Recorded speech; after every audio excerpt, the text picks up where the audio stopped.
GEV MÆR JESUS. Det var bort en jul og jeg og hugde synsklokkene av handelsgøtene. Jeg hugde rundt og løyde etter øynene jeg manglet i en jul. De øynene som får å gjøre mitt liv fyllt og underfullt. Og en synsgløt jeg hodet med. Jeg hugde at jeg må glidrande skjøtten og stjåre pakken om. Måtte det være å finne her? Det øynene som får å gjøre mine jul høyl og fullkommen. Jeg får inn her handelen.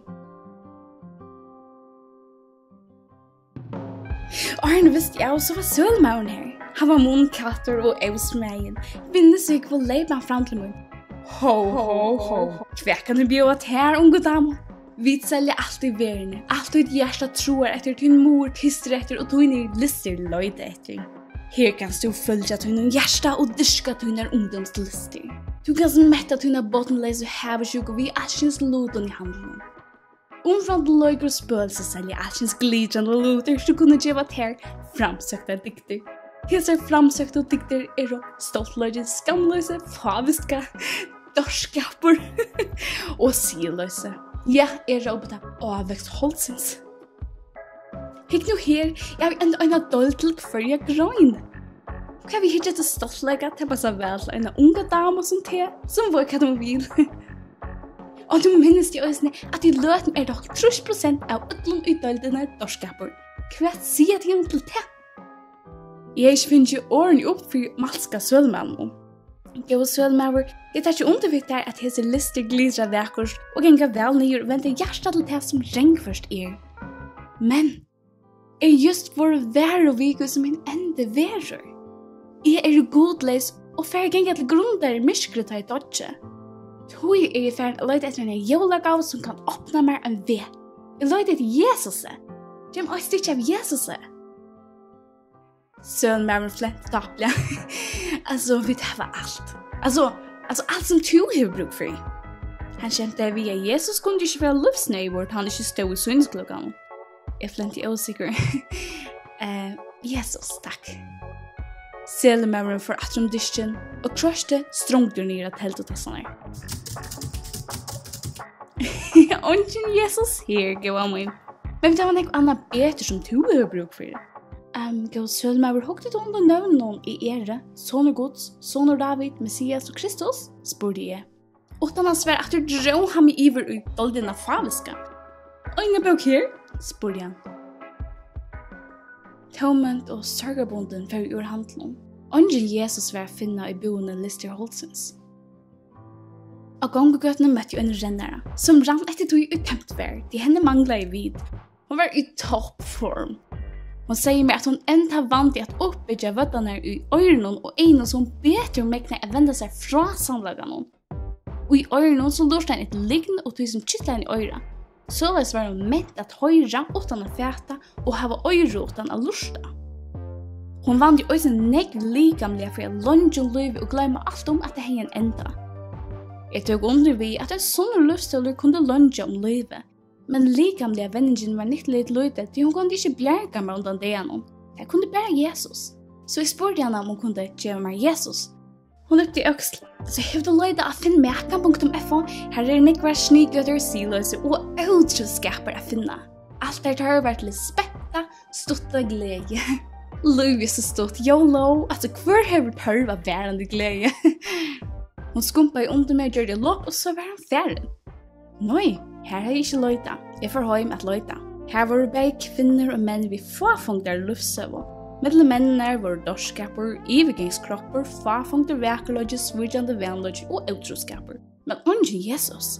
Kanskje var trobeløgjen at Jesus ikke bare var 100% menneske, men også 100% god. Kanskje Roma i sygen ikke størløgge Jesus her. Og som var trobelt at haft tidlig nekka mynd av Jesus som døy og røys opp at det var 2000 år siden.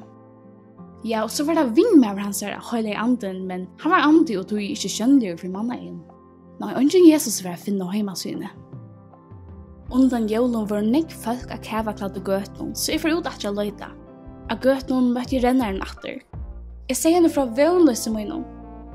Altså, kanskje kunne du rønt riktig skap, svirr og annet tøyløgt? Altså, kanskje det ikke fyrt helt du vøyd? Vi jo alt så imisk, sier hun i flatest. Øvund kan også være en god driv med. Jeg tackar för vittlöjningarna som hon kallar i husgott och för weir. Att enda sättes det vid några trappetrinn och soffar. Som jag säger att händer på en kinn. Kom välgörare fram vid. Han kittlade mig i ögonen vid att välgörare kunde ge mig fyrbildssnögtsamme. Men ge mig Jesus kunde jag inte. Löt oss att ni kom åt för välkladder kolkar män till gång. Väkrar och rättvisar det såg ut utan. Glädjen i gamla väl hygglig innan i hjärtat hörra. Detta var präster och pastorer. Medan tås av meddelsen hörde jag nämna Jesus. Jag leibo fra för tvåspårande mot att höjmon. Tar kvokko vi. Ett hiva i omuntis finns ju ordio. Jesus! Det satt Jesus!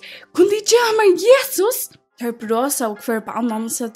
Detta var min sannliga söt år att höra från hur ungar jätta sånt här. Men kan man inte vi att geva till Jesus? Jag krötte dem en fråga hos jag hörst om gåvorna Jesus som gav evigt liv. Henne vill de öja hesegildene. Jag spurgade om de visste om gåvorna. Jag skötte fra att Jud har varit väl, skriftlärder, bo väl och varit blinder vällärare. Men det skötte att Arne också som Jesus så var nöjt att välja en 20-årsskifting. Så igen skulle de lätta mig sikna att låta öj på konfirmera för att få någe. Øysene var nøyt å liva vel, bia kvamvisar, lengar, bøner og fredel altars for å få synda for utgjeving.